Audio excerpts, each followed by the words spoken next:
कौनो जतन से तोहें भूल नहीं पाई।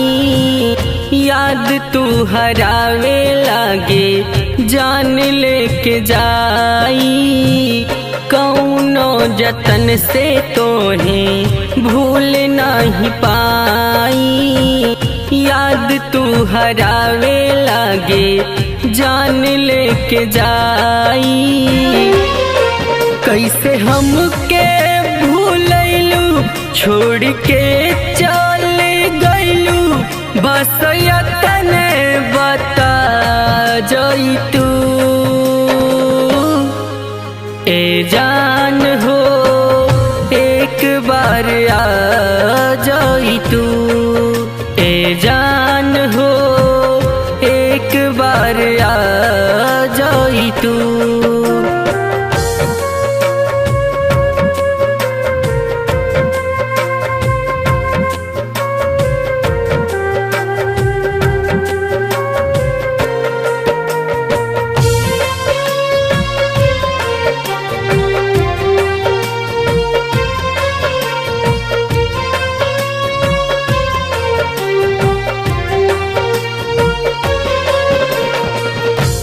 खेललू खिलौना समझ के दिल से दर्द न तोहरा बुझाई। टुकड़ा टुकड़ा दिल के कैलू जब मन तोहार भर आई। लागे ना हमर दिल भइल जियल मुश्किल। बस दिल के समझा जाई तू ए जान हो एक बार आ जाई तू। ए जान हो एक बार आ जाई तू।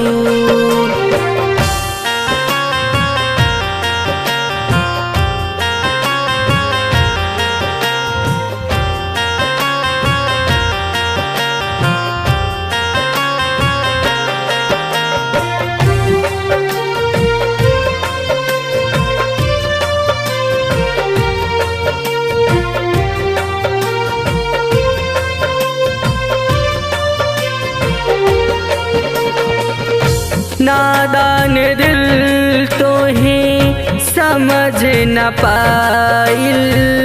प्यार जे तो हो से कैलस।